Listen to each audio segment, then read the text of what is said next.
Hello YouTube, Liverpool fan in Japan here, the Miyazaki man, size, top v bottom, Liverpool versus Sheffield at Anfield. Now this is actually going to shape up to be one of the most difficult team selections of the entire season, and I'm going to give you the reasons why. Usually, in this kind of fixture, you'd be able to rotate across Tsimikas at left back, quality delivery, Harvey Elliott breaking lines, great playmaking ability, who have more time on the ball, Cody Gakpo perhaps coming in as well. Not so popular at the moment, there's even some calls for Jayden Danns to be ahead of Cody Gakpo, but there's a bigger narrative here, and with only so many games left in this season, there's going to be one clear thought in Jurgen Klopp's mind: to win, and win at all costs. But also keep in mind, it is a legitimate strategy to bring some of your firepower off the bench to turn the tide in your favour, especially when there's a drop in tempo, drop in rhythm.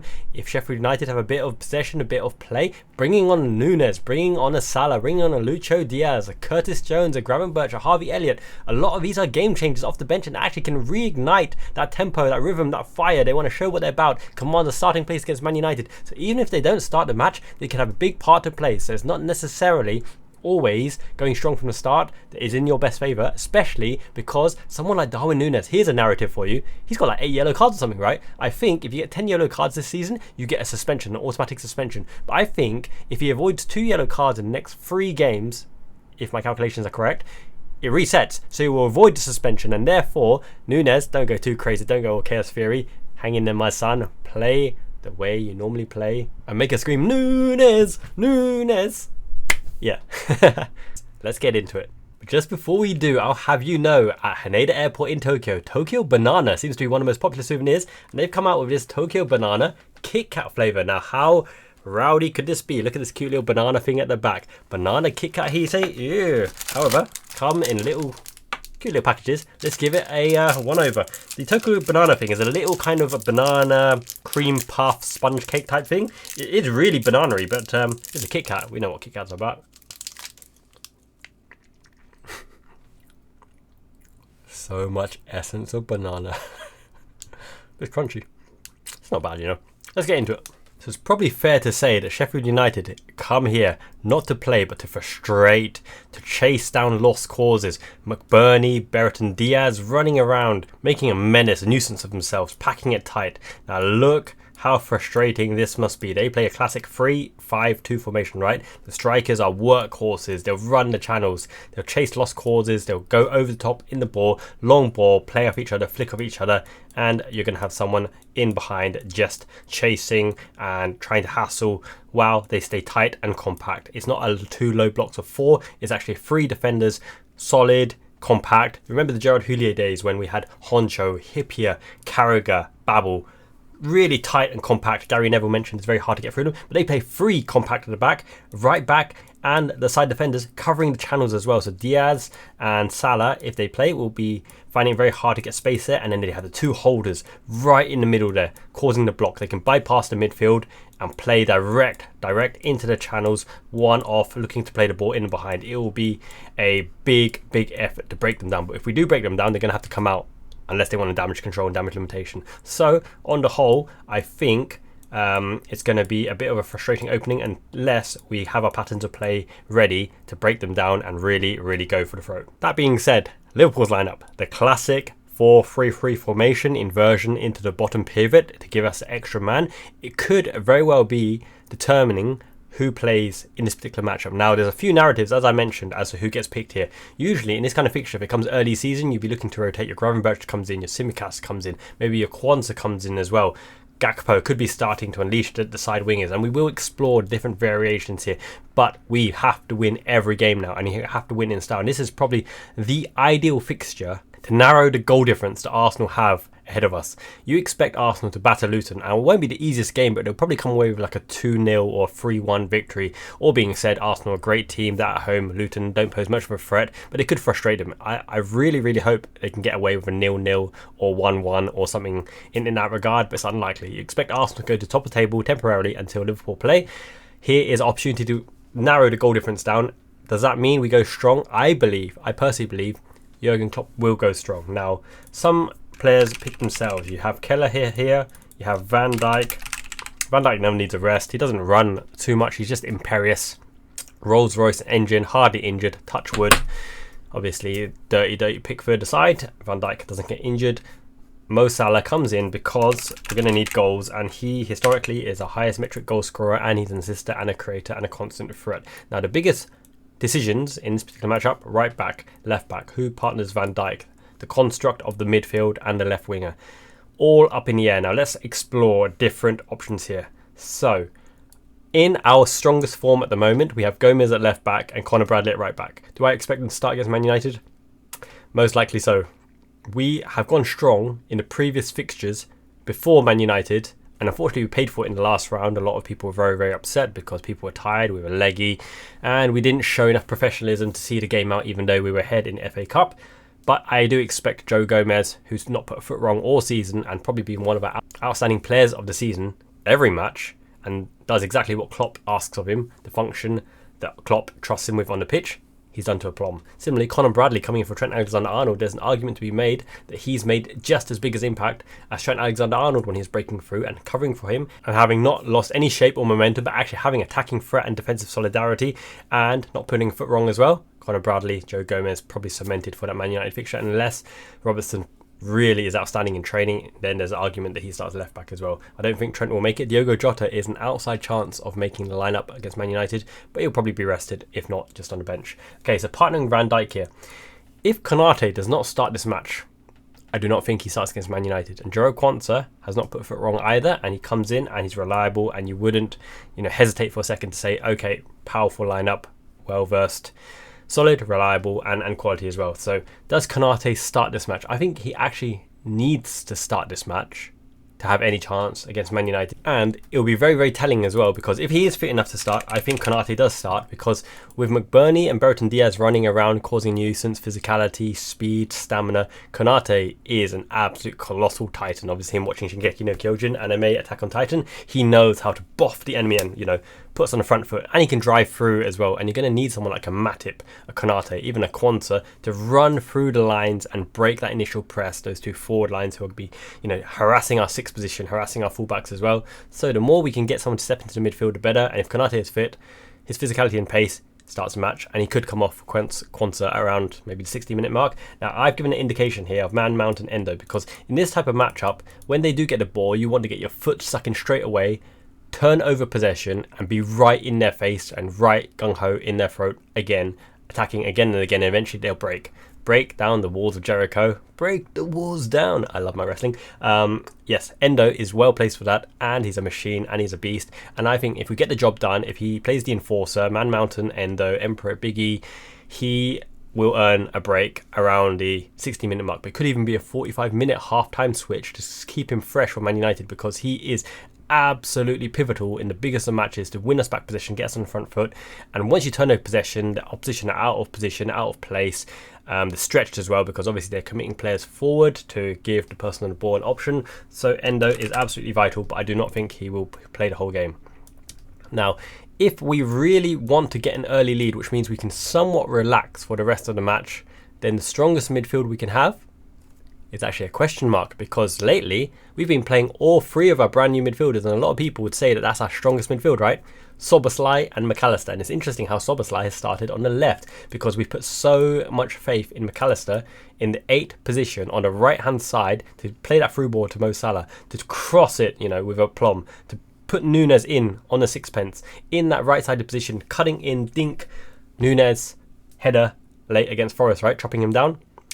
McAllister is going to be needed to open up and probe the gaps in the Sheffield United team.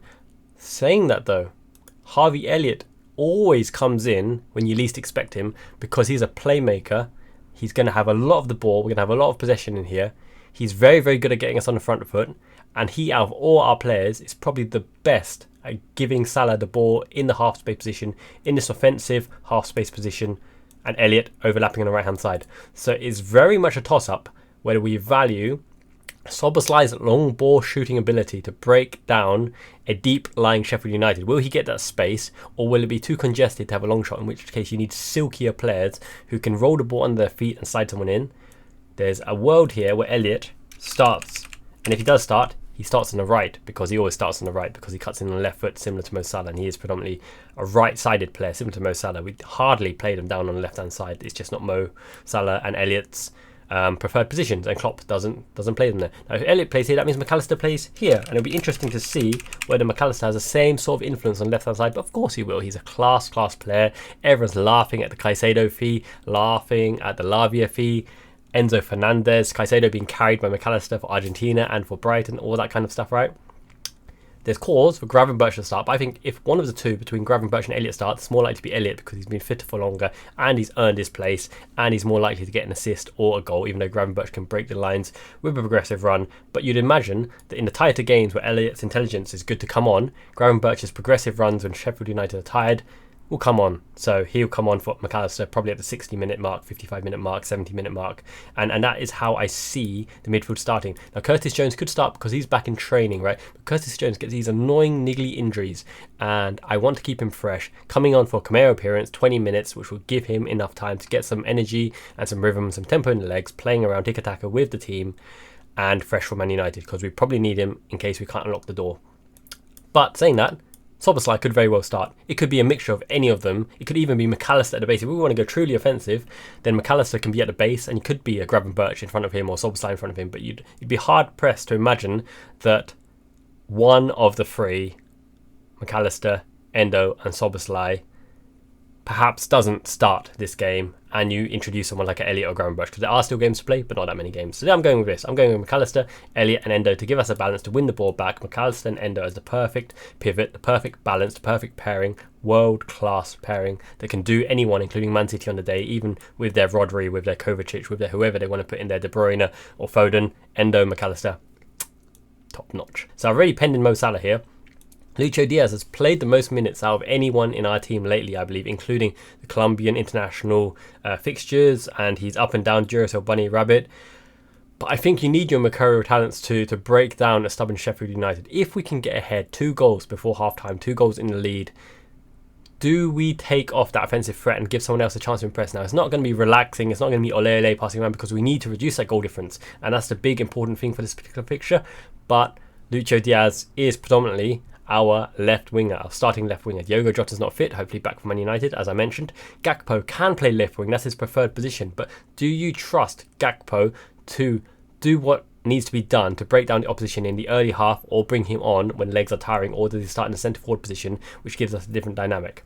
Very, very interesting overall, but I think because this is a Jurgen Klopp team, Lucho starts out wide. We go strong, we go Salah, we go Diaz, and especially because I have captain Lucho Diaz on this occasion, because inexplicably I dropped Mo Salah for the Man City pairing Foden and De Bruyne, because Salah's so expensive in fantasy football, 13 whatever, and he scored last game, but he missed a lot as well. So yeah, I think Lucho Diaz and Salah will get a goal each in this particular fixture, and you'd like Núñez to be starting here.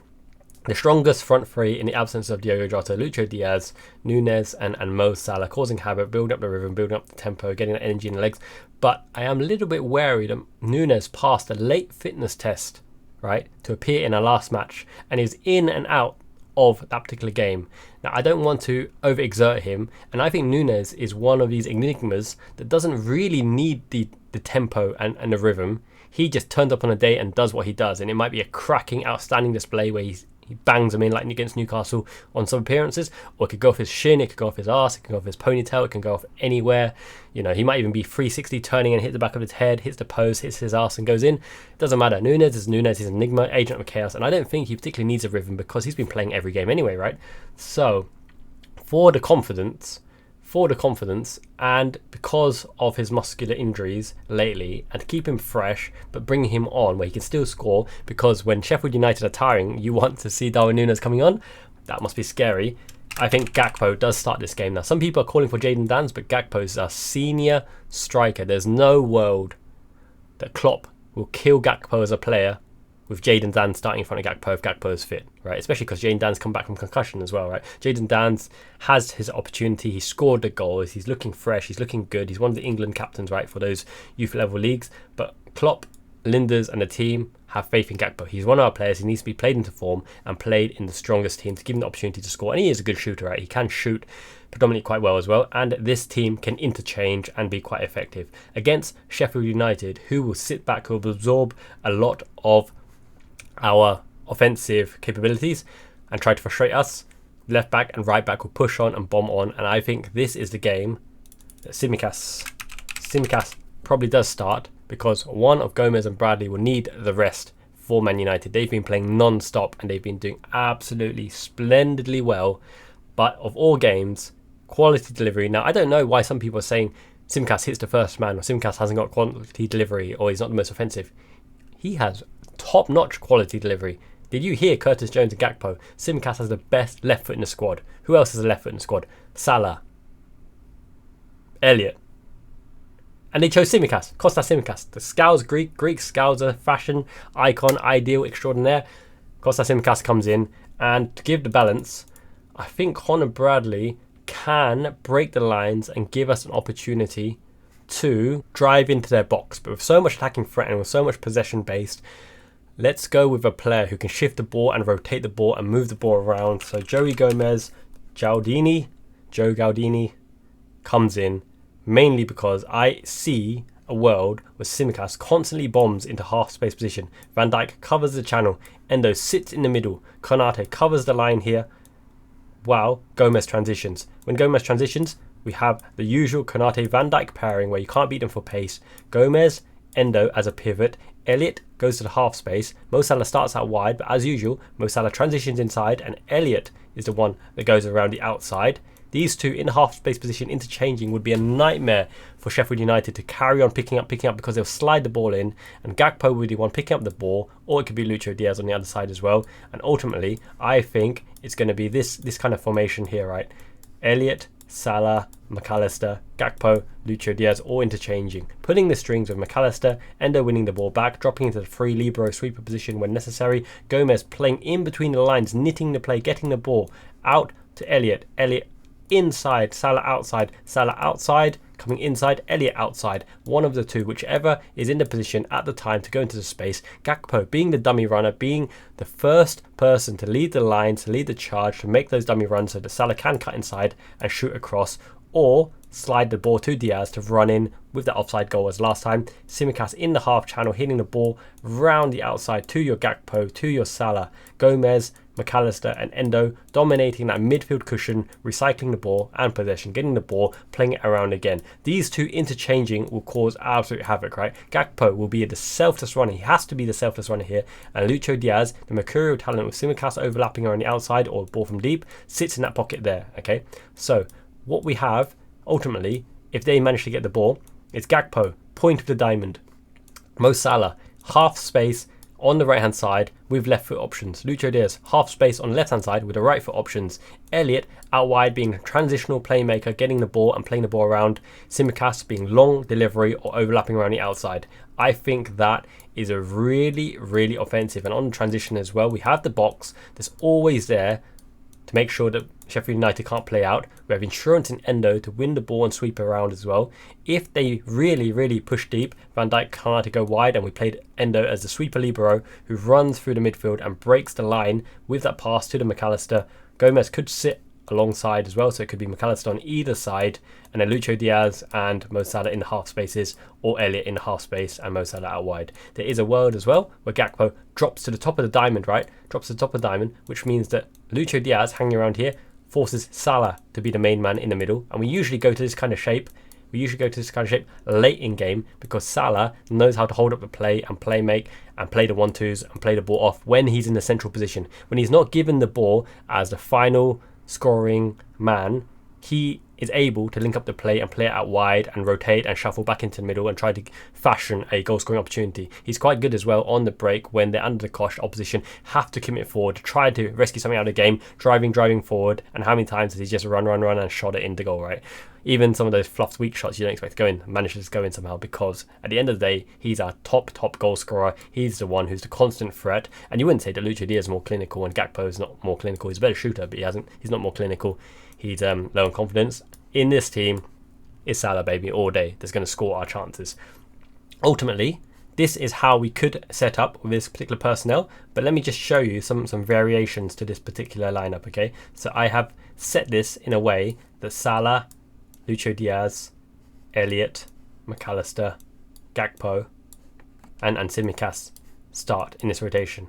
It could very well be Klopp's modus operandum to go with what he knows and just go all out strong from the start. If Klopp decides he wants to bury Sheffield United in the first half, and then when the subs come on, fresh legs, even at 45 minutes, because now with the new additional substitutions, if he wants to give them a chance to go on, lads, show what you got, impress us, second half, maintain the lead, carry the lead, play with freedom, we're in the lead already, bring it home, boys, and score some goals, then he goes all out from the start. It's Endo, long-range shooter, in Szoboszlai, McAllister, knitting play together. Then what happens is what always happens. Gomez sits in the half-space pocket next to Endo on our defensive third. Szoboszlai roams in and around on the half-space on the left-hand side until we get to the situation where Lucho Diaz gets the ball, Lucho Diaz cuts in, Szoboszlai goes around the outside, where he's been pretty effective, to be honest, on the left-hand side, even though he's not with the assists as a runner, as a harasser, as a presser, as an option. He's always pretty silky, and his right-footed delivery cutting inside is really, really good. Him and Gakpo can do the same thing here, but obviously Szoboszlai is more established. Salah coming inside as well. Darwin Núñez making the channel runs as usual. But in this formation, McAllister has been out here and he has threaded through some of the assists into this kind of half space here, or going down and hitting it back or hitting it across as well. McAllister's just so silky. He appears everywhere. But you'd expect in this kind of formation, actually, McAllister sits behind Salah and off you go, Bradley. Bradley, off you go, son. And hitting it across to Núñez. He's been picking people out. The balls that Bradley produces, he's managed to have that kind of half step, which gives him the opportunity to hit the ball when the opposition are off balance, to get the ball to the Salah, to get the ball to Núñez, or front a man up to run him down the line to hit a good delivery there.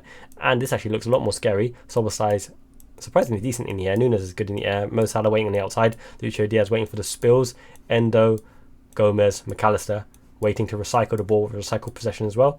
Bradley is the option to go around the outside and constantly be a threat. And this could be the Klopp ploy as well, because to break a low press, you just need brave players who go directly for them, gung-ho, into Salah, off to Bradley, into McAllister, into Salah, into Bradley. Someone play Bradley in, because Bradley has energy for days and will always get an opportunity in this position. And if we can be clinical in our first few chances, it'll be goals galore. We really, really need to narrow down that goal difference. Long shooter, our best striker, our mercurial winger, our top goal scorer, our best offensive fullback at the moment, because Robertson's out of form and Trent's not here. Konate and Van Dijk, unbeatable in terms of pace and physicality. Endo, McAllister, Gomez forming that shield. The short ball game, recycling the ball, playing the ball through the lines. I just really look forward to this game, because it will be a high goal scoring affair unless Sheffield United turn up and have a masterclass in defensive solidarity. We hit the post. We can't hit a bundle with a banjo. If Núñez is having one of those days, if Mo Salah is scuffing everything or being a bit too greedy, right? It could be one of those days, but I just don't see it, because Klopp's final last chapter, let's go out with a bang, let's make a statement, right? If we absolutely put Sheffield to the sword right here, increase a goal difference and absolutely curb stomp them with the games coming up, especially the Man United game, right? If we pass the Man United test, then the onus is on us to really, really see it at home, because that will be the hardest fixture by far in a very hostile environment away from home, where we just haven't beaten Man United in the last few fixtures, and that does play on your mind somewhat. So we have to turn up and really show them that quality counts, and Ten Hag, that you can't just pen the Man United players in, hit on counter-attack and hope to take some of the points away from Liverpool. Hope you guys enjoyed the video. Make sure to smash the like button. Really, really helps the video. Subscribe if you haven't already. Lots of quality content coming up. This is a channel with substance in abundance. In terms of abundance, we have the squad in abundance. Curtis Jones is coming back in. Gravenberch will come in here, if not starting, although I see Elliott starting ahead of Gravenberch. Gakpo does start. Have faith, have support in our players. They are playing for the badge. We need a Gakpo. We need everyone who Klopp and Linders relies on to produce the goods on the pitch, including Gakpo. Clap him, support him. Our Dutch brethren with Gravenberch and Van Dijk as well. They've got that unity. They've got that tight-knit lad mentality in the dressing room. We love our Liverpool. I love our Liverpool. Minasan worldwide. Let's show what being a Liverpool supporter is about, right? You'll never walk alone. And all the good stuff we embody. Miyazaki man, Ichiban. Until next time, enjoy the match. Janet. And wouldn't it be funny if Man City or Arsenal drop points? That would be good.